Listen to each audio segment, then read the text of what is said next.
Voilà, merci. Bonjour, on est là aujourd'hui dans le complexe avicole de M. Meïssa Ndiaye, entreprise Meïssa Ndiaye, qui s'active dans l'aviculture. On est aujourd'hui dans une mission conjointe de prospection avec le directeur du centre de formation PECOOK et les professeurs qui sont là-bas, qui accompagnent les jeunes dans le cadre du projet Archipelago. On va donner la parole à M. Meïssa Ndiaye pour présenter l'entreprise et aussi son activité.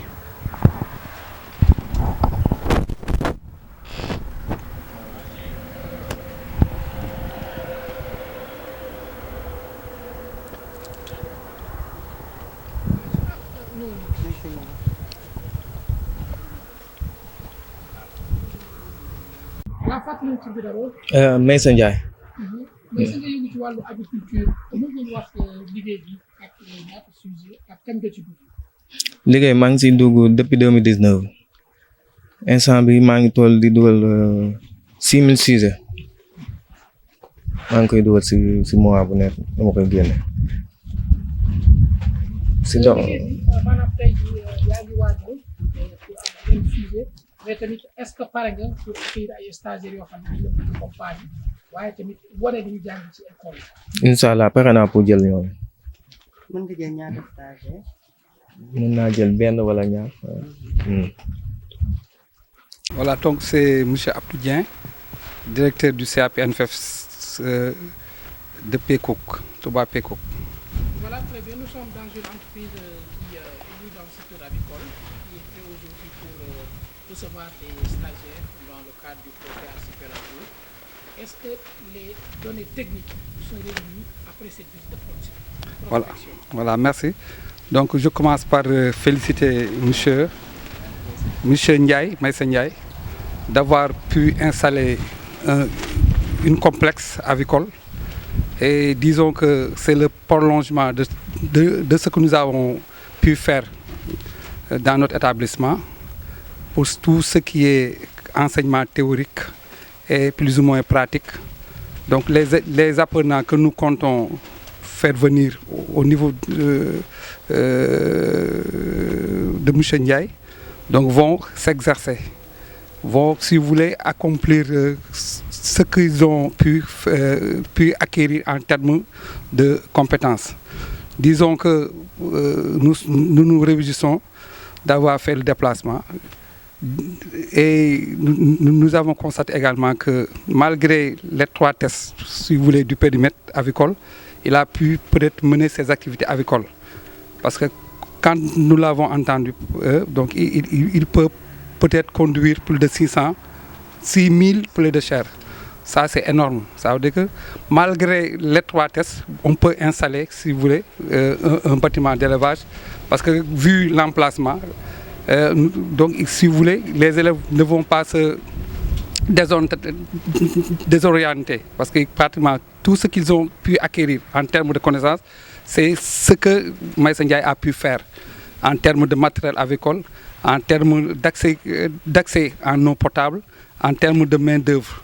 Disons que juste pour lui rassurer que ces apprenants, s'ils viennent, ils vont venir vraiment lui apporter, si vous voulez, un complément de main-d'œuvre.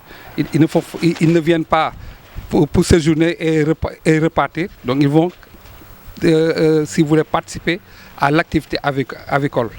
Voilà, donc si vous voulez, le stage que nous comptons mener sous peu, c'est juste, si vous voulez, un approfondissement des compétences, n'est-ce pas? Parce qu'ils ont pu acquérir, glaner quelques compétences, si ça et là, mais sur le terrain, c'est sur le terrain qu'ils peuvent peut-être voir et peut-être même de manière factuelle, si vous voulez, connaître comment on mène une bande. Parce que l'effectif est énorme. Si vous pouvez peut-être mener 6 000, ça veut dire que, voilà, ça veut dire que vraiment, ça suit, si vous voulez, les investissements suivent, mais les résultats également vont suivre. En tout cas, nous nous réjouissons d'avoir fait le déplacement et d'avoir fait également la connaissance de M. Ndiaye. Encore une fois, nous vous remercions d'avoir accepté nous prendre vraiment des apprenants. Parce que pour le rappel, le programme Archipelago, comme on dit, Tedd Si Sama Réew, participe au maintien, hein, si vous voulez, et à la compétitivité, si vous voulez, des jeunes. Parce que où est que les jeunes partent en immigration, si on leur explique sur place, vous pouvez mener des activités qui vous sont propres et qui peuvent certainement vous apporter de quoi vivre décemment. Moi, je pense que c'est dans ce cadre que nous menons cette activité. Encore une fois, nous vous remercions et nous vous disons bravo et bonne chance pour pour la suite. Voilà, merci. Et Mamadou Sey, je suis entrepreneur. Je m'active dans le domaine de l'agriculture depuis 2017. Voilà. Vous venez de recevoir la mission d'Archipelago et du centre de formation de Touba PP pour voir est-ce que techniquement votre entreprise est prête aujourd'hui à accueillir des stagiaires. Revenez un peu sur le travail que vous faites. Effectivement, il y a de cela quelques mois, on avait tenu une réunion, je dirais même plusieurs rencontres au niveau de la Chambre des commerces avec les chefs de service, tout ça là, avec Mme Ndiaye, à propos de plusieurs points, dont la prise en charge des stagiaires qui sont formés dans certaines structures, dont l'ISEP, autres structures également. Comme on avait fait la promesse, on est déjà prêt pour accueillir des stagiaires. Quand même, il y a des conditions qui étaient posées au début. C'était par exemple l'accompagnement des agriculteurs, des entrepreneurs, parce qu'on venait par exemple d'une pandémie, d'ailleurs nous y sommes toujours, et on avait sollicité l'appui par exemple de l'État, l'appui de la Chambre de commerce pour pouvoir continuer. Et à ce propos, on nous avait proposé par exemple de prendre en charge des stagiaires parce que pour lutter contre le chômage, il était question de former des jeunes. Après maintenant la formation théorique, il faut maintenant une formation pratique au niveau des entreprises. Nous, on a fait la promesse et nous sommes toujours prêts à respecter cette promesse-là. Voilà. Également, le programme Archipelago a pour objectif de fixer les jeunes dans leur terroir et les permettre de réussir ici au Sénégal.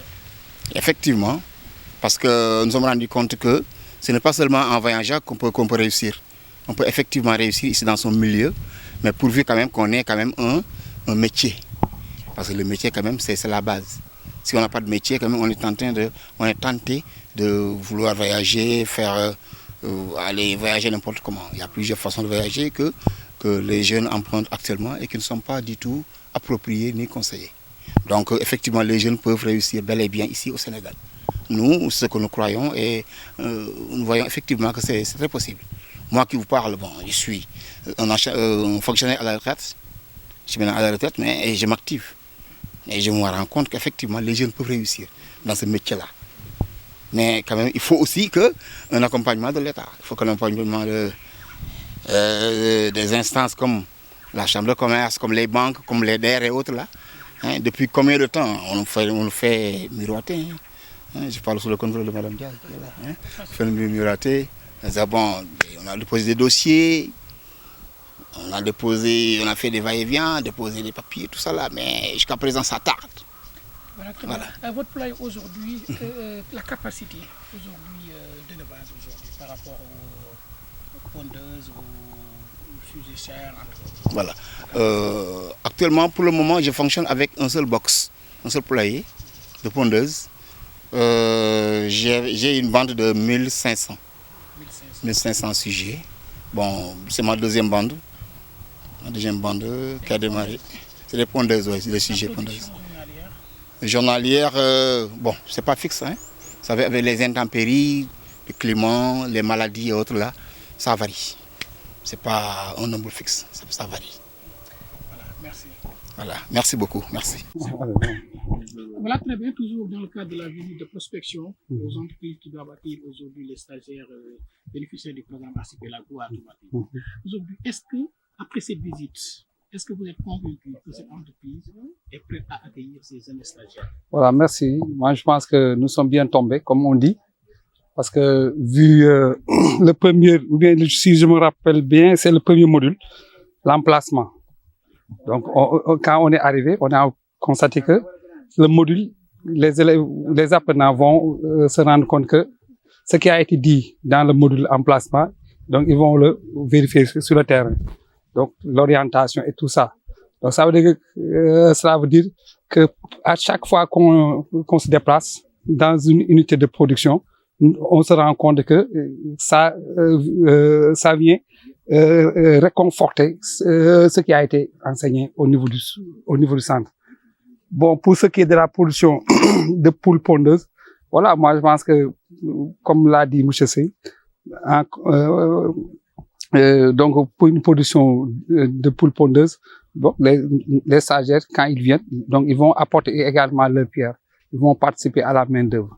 Disons que, comme il l'a dit, l'exploitant agricole, parce que nous, la mission qu'on s'est assignée, c'est de former des exploitants avicoles, de Takhale, quoi. Donc, c'est un métier.